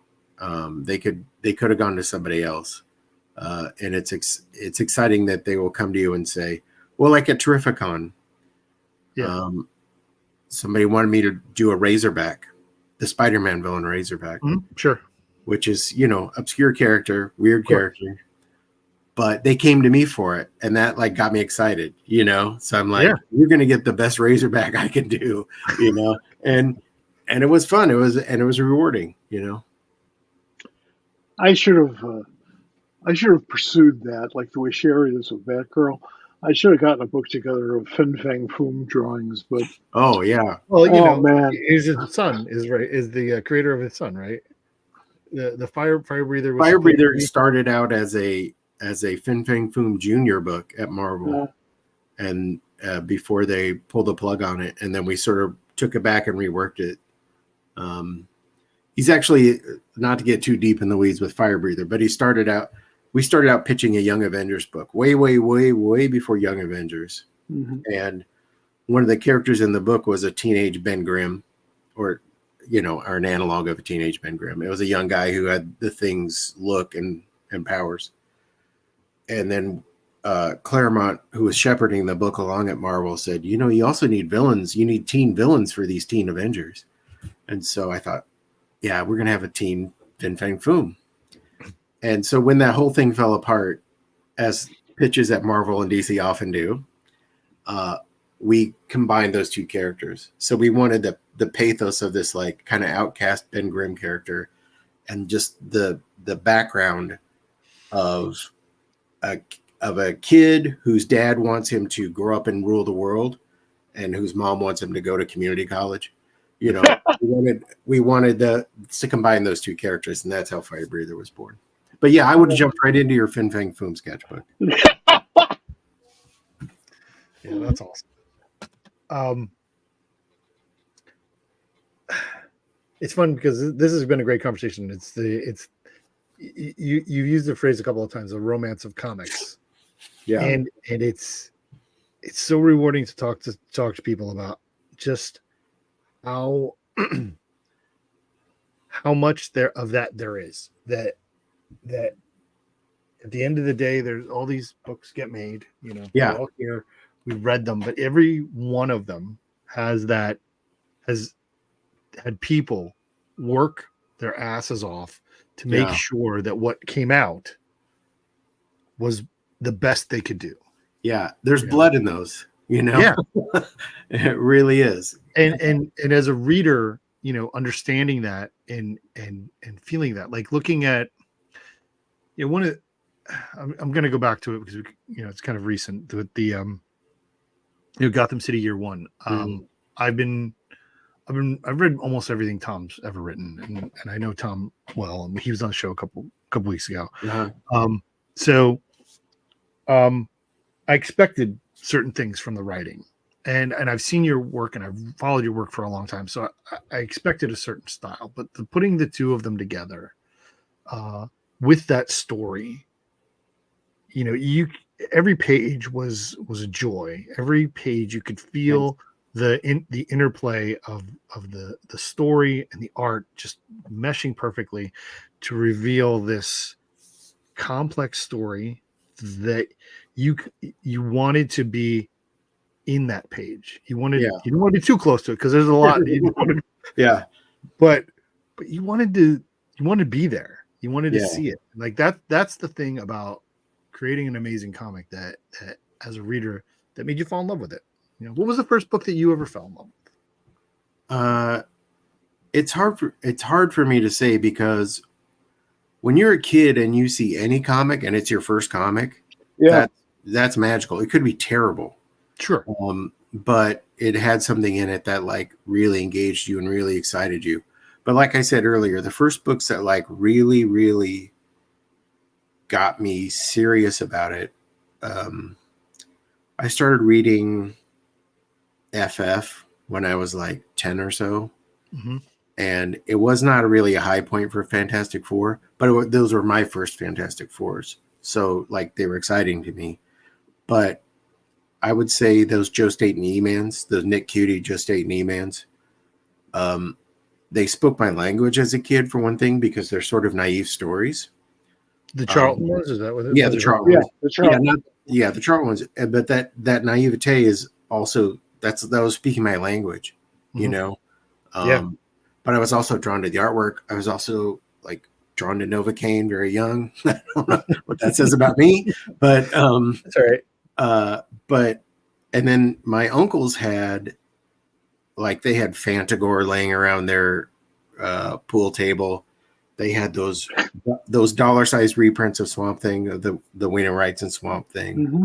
They had Winsor Smith Conan's laying around, all the cool hippie comics they had laying around their pool room. And like just seeing those, like, and they also had girly magazines in the corner. And what does this tell you? That like I got up into that room alone and I went right for the Swamp Things. I didn't go for the girly mags. I want to know about Swamp Thing. And so, and I was also lucky that when I was like 12 and 13 is when Frank Miller started really popping on Daredevil. And up to that point, I had been like a general fan of comics. I knew about John Byrne, I knew about Jack Kirby, and loved those guys. And I knew I wanted to be a cartoonist. But then I saw Miller's Daredevil, and I was like, I want to be that kind of cartoonist. Sure. I want to be somebody that is high contrast, somebody that cares about storytelling, somebody that makes gutsy choices on the page. All that stuff sort of coalesced for me when I saw Frank's Daredevil. And seeing Frank's Daredevil led me on to, discovering more high contrast people like Alex Toth and Bernie Kriegstein, and into the EC guys. So, Johnny Craig, all those people. And I don't even remember what you asked me. Which comics I liked when I was a kid, right? No, that's good. You Fell in love with what you fell in love with. Yeah, and that love affair just kept sort of like expanding, and it didn't like I know a lot of guys who read comics like with me in school, and like they were Iron Man fans. They only read Iron Man, and it was easy for them to fall out of love with Iron Man when they discovered girls or cars or whatever. Mm-hmm. But I kept like this bloom is like this fractal bloom that kept opening up in front of me. Like, oh, there's a new kind of comic. Oh, there's underground comics. Oh, there's manga. Oh, there's like all these things that just kept blooming in front of me. And it's still, what is exciting to me is that it's still happening to me today. So I'll see like a new cartoonist. I'll see Tilly Walden. I'll say, oh, she's doing amazing stuff. I'll see Zoe Thorogood. I want to know more about Zoe Thorogood. She's amazing. Yeah. And like, comics never stop paying me back. Do you know what I mean? Yeah, I agree. All too well, my friend. All too right. well. So I feel like it's because I never narrowed my vision down to like, this is what comics should be. They should be the things I want to do and I want to read. I stayed open to what comics would bring to me, and that has paid off my whole life. You had mentioned your uncle's girly magazines, and how you beelined to Swamp Thing. I had a similar experience. It wasn't my uncle; it was my cousin. So I had two older cousins, and they were sufficiently old enough that they had a shitload of Playboy magazines lying around their bedroom. And when they weren't around, and I would be there, this was in Gary, Indiana. I would go through their Playboys because of little Annie's vanity. Right. I wanted to see the Kurtzman and Elder stuff. Right. And, along with Jack Davis and Russ Heath and just an amazing group of people doing this stunning work that in the United States of America, we had never seen that quality of comic art. Oh, no. Not even close. Yeah. So it was quite an experience. I would spend a little time looking at the foldouts. Of course. But that wasn't my motivating force. And it's almost embarrassing to admit that. Yeah. Yeah. No, I wanted to see the Titty Toons. We were born nerds. Yeah. I mean, it's true. My experience is similar to what you were talking about, Phil, in that like I started reading, my first comics were like, teen books, Teen Titans and Legion of Superheroes and X-Men and stuff like that. And I loved all those things. But they were great. They were unqualified, absolutely great comics. We're talking early 80s, great height of the teen book. And I think it was I picked up the epic ElfQuest 1. And that opened my eyes to comic book art that was not superhero team book. Right. And it was in the in the store in the spinner rack because it was Marvel's Epic line, so they were just there. And then the first time I went to a show, it was just local at the VFW, but I found Mage and Turtles. All that black and white stuff that you were talking about. Yeah. And that opened my mind even more. Like, okay, well, there's never ending. We're just going to keep going forever. That's the end of it. I always thought that was the weirdest thing about like when I was coming up, like in reading the Comics Journal when I was a kid, and there seemed to be this like antagonistic relationship between mainstream comics and alternative comics, and I'm like, but they're part of the same web. Like, you need Nexus to lead you from X-Men to Love and Rockets. Do you know what I mean? Yeah. Like, and all these books, they're all interrelated. They're all part of that same ecosystem. And like, and you'll find like a lot of underground cartoonists. I mean, every underground cartoonist started out reading X-Men, whatever. You know, that's the first. They started out reading Kurtzman. Yeah. They started out reading Mad Comics. Yeah, that too. But you, well, I mean, like current non-mainstream artists, but like we all like kind of come from the same roots, and like the idea that those were in opposition somehow never jibed to me. Like I'm not going to, because I'm reading 8 Ball doesn't mean I'm going to like give up on the Avengers. Do you know? I'm going to read both books. And that annoyed me too about the Comics Journal. However, and they would take some cheap shots at good people, blah blah blah. We all do all kinds of stupid things when we were kids, but they defined a language for comics. Oh, for they sure. gave comics a true, legitimate sense of history beyond the X-Men, beyond the superheroes, beyond any one thing. They explained the why something works and doesn't work in technical terms that you were too inexperienced to have considered. Right. They were the first. The fanzines didn't do that. The Comics Journal did that. Right. So, okay, I'll put up with some of that stuff that I think is a little excessive. We all feel that way about things, I guess. Yeah. But, or I'm just the most judgmental mofo in the world. No, I agree. I agree 100%. Which could also be true. Yeah, that's a real value. Yeah, that having a critical eye, turning a critical eye inward on the industry, on the art form was really important step, and they pushed us there. In 1976, at the very first Chicago Comic-Con, Gary Groth interviewed me in my room at the Playboy Hotel. Gary was lying on my Naugahyde bedspread. I don't think I mentioned that to his son. We're running out of time here. What else? So next week there's that the Green Arrow issue that you worked on. Oh yeah, yeah. What else have you got coming up?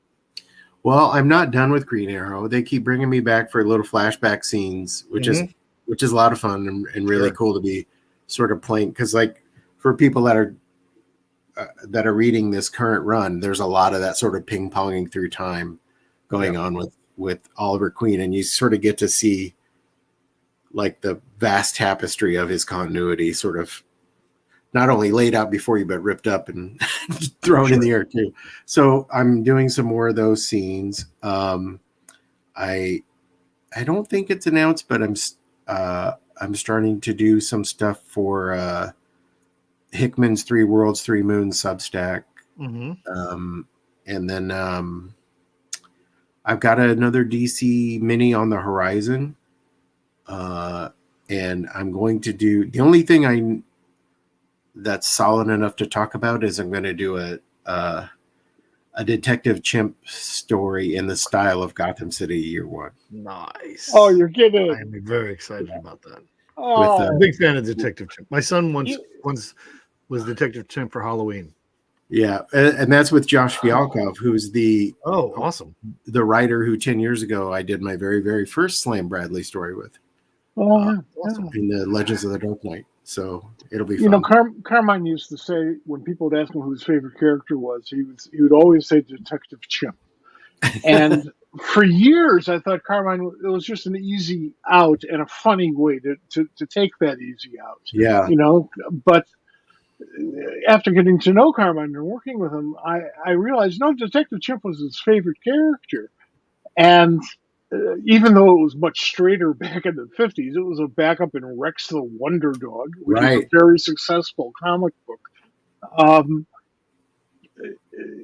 In the Justice League Dark and the more recent stuff, I think the character is wonderful. Oh yeah, yeah, And he It all plays comes back to monkeys, he plays right? well with Constantine. So it's like yeah. No, it's going to be a fun gig. I'm Good, looking good. forward to it. I'm very much looking forward to it. Well, thanks so much for being here, Phil. This was enlightening and fun, and thank you so much for sharing your knowledge and It talking was with us. it was a blast to see you again, Bob. And I hadn't seen Mike for probably 25 Decades. years or so. Yeah, like he Yeah, used it's been a very long time. when Mike was on the con scene, I was one of those people chasing after him with a portfolio. You know? Yeah. I wish I could have given work to, well, first of all, everybody, Oh, of but course. but second of all, to the people who really deserved it. And I, at some point in my career, I realized the really good ones are going to get the work. Right. And whether it's you or not. That's So, right. Like, That's right. so like, even if I never caught you, and I didn't, I never caught you. Yeah. But you knew that, like, on some level that, like, that's not going to stop me. I'm going to catch somebody else, Yeah. It's a sad experience to not give somebody work. Oh, you were giving a buddy of ours tryouts, and we were so jealous. So jealous. Really? But Can you tell the story? Tell the story. You were giving Rick Stacy. Do you remember Rick Stacy from Kansas City? Rick Stacy is one of my oldest friends. Yeah. You know what? Last time I was in Kansas City, he said, "Make sure you go find Rick Stacy." Yeah, and you were giving Rick work, and we were just like, that made Rick a rock star in our eyes. I mean, he's a little bit older than us, my generation, but like we were worshiping Rick because like you were giving him work. It's really exciting to us. Rick's a great guy, and still to this very day, sort of the ultimate fanboy. And what a voice on that guy! Oh, He's got yeah. the pipes. Yeah, that's true. That's Have to get him up on the show. Yeah, you should. Then embarrass the hell out of him. He's got a radio voice. He would be great on a podcast. He does, and if not for him, I wouldn't have spent 3 days with Yvonne Craig. So, oh, wow. Yeah.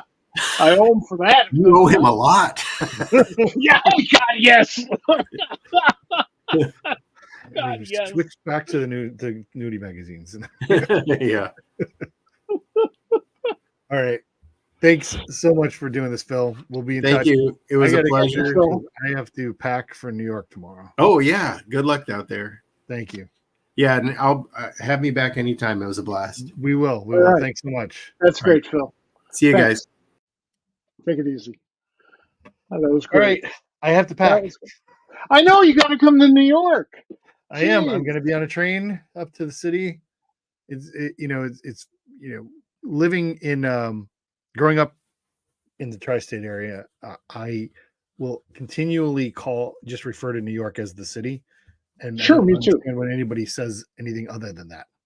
Yeah, I mean, I don't even come from the city. I live there, and I live in the metropolitan area to this day. But I call it the city, and everybody seems to know what I'm talking about. Right. Even people who aren't from or have ever been to the city. Right. Well, we're going to have a great next week. And we'll have our guest next week announced in the next couple of days. And we will see you. Stay tuned to Pop Culture Squad during the weekend because I'm going to try and get as much stuff up there. We'll get some cosplay up there, maybe get some on the street interviews. So everybody stay tuned, and we're going to have a good time. And Mike, you stay safe, and we'll see you next week. We will talk. Take it easy, folks. Thanks for tuning in.